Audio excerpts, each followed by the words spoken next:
اعوذ باللہ من الشیطان اللعین الرجیم بسم اللہ الرحمن الرحیم الحمد للہ والصلاة علی اہلہا اما بعد قال امام زین العابدین علیہ السلام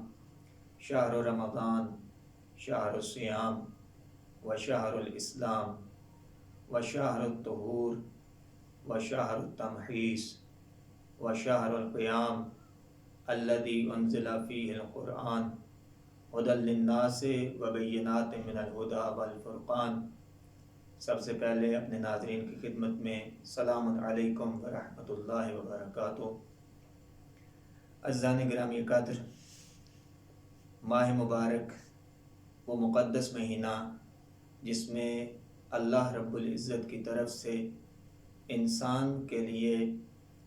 اس کو اپنی ذمہ داریاں ادا کرنے کا ایک طریقہ کار اور ایک مشق کی طرف دعوت دی جاتی ہے۔ یقیناً اس ماہ رمضان المبارک کی رحمتیں، برکتیں اور لطائف حاصل کرنے کے لیے ہمیں توسل کی ضرورت ہے، اور میں آپ کی خدمت میں عرض کرنا چاہتا ہوں کہ وہ توسل اگر کسی امام سے کیا جائے تو میں کہتا ہوں کہ وہ یقیناً انسان کامیابی کی طرف گامزن ہوتا ہے۔ تو آئیے اس توسل کے حصول کے لیے کوشش ہے کہ ماہ رمضان مبارک میں جہاں دسترخوان رحمت بچھا ہوا ہے وہاں ہم ایک امام کی خدمت میں رہیں، اور چاہتا ہوں کہ امام کی خدمت میں رہ کے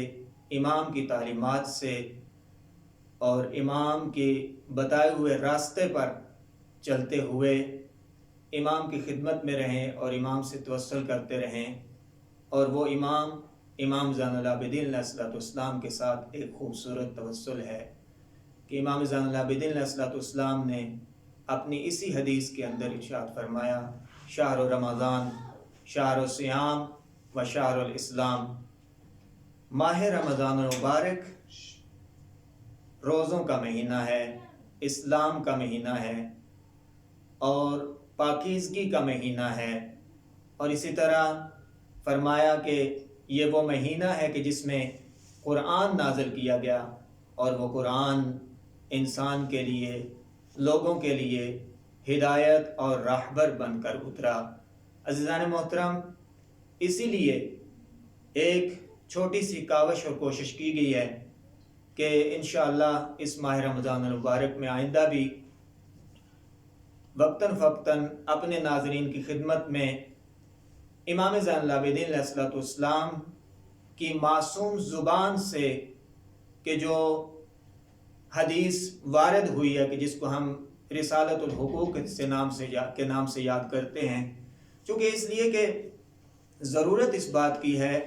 کہ ماہ رمضان المبارک میں انسان حقوق اللہ کو بھی ادا کرتا ہوا نظر آئے اور حقوق الناس کو بھی ادا کرتا ہوا نظر آئے، اور انشاءاللہ کوشش رہے گی کہ وقتاً فوقتاً آپ کی خدمت میں ایک نہ ایک حق، اب وہ چاہے حق اللہ ہو یا حق الناس میں سے، اور حق الناس میں سے بھی رشتہ داروں کے حقوق ہیں، اساتذہ کے حقوق ہیں، پڑوسیوں کے حقوق ہیں، جو امام نے اپنی معصوم زبان سے ارشاد فرمائے۔ تو آئیے عزیزان گرامی قدر کہ ہمیں معصوم امام زین العابدین علیہ السلام کیا ارشاد فرماتے ہوئے نظر آتے ہیں۔ فرمایا فَأَمَّا حَقُّ اللَّهِ الْأَكْبَرُ، کہ خدا کا حق جو کہ تمام حقوق سے بڑا ہے، فَأَنَّكَ تَعْبُدُهُ لَا تُشْرِكُ بِهِ شَيْئًا، فرمایا کہ اللہ کا حق یہ ہے کہ عبادت میں اس کا کوئی بھی شریک نہ قرار دیا جائے۔ پھر فرمایا فَإِذَا فَعَلْتَ ذَلِكَ بِإِخْلَاصٍ، فرمایا کہ اگر تو یہ کام خلوص نیت سے انجام دے گا تو اس کا نتیجہ کیا ہوگا؟ فرمایا جَعَلَ لَكَ عَلَى نَفْسِهِ أَن يَكْفِيَكَ أَمْرَ الدُّنْيَا وَالْآخِرَةِ، فرمایا کہ اگر تم خلوص کے ساتھ خداوند کریم کی عبادت کے لیے تیار ہو جاؤ گے تو خدا نے اپنے اوپر لازم کر لیا ہے کہ وہ دنیاوی اور اخروی امور اور ان چیزوں میں سے تمہاری کفایت کرے اور فرمایا وَيَحْفَظَ لَكَ مَا تُحِبُّ مِنْهَا، اور تمہارے لیے تمہاری محبوب و پسندیدہ چیزوں کو محفوظ رکھے۔ انہی الفاظ کے ساتھ اپنے ناظرین سے اجازت چاہتا ہوں۔ والسلام علیکم ورحمۃ اللہ وبرکاتہ۔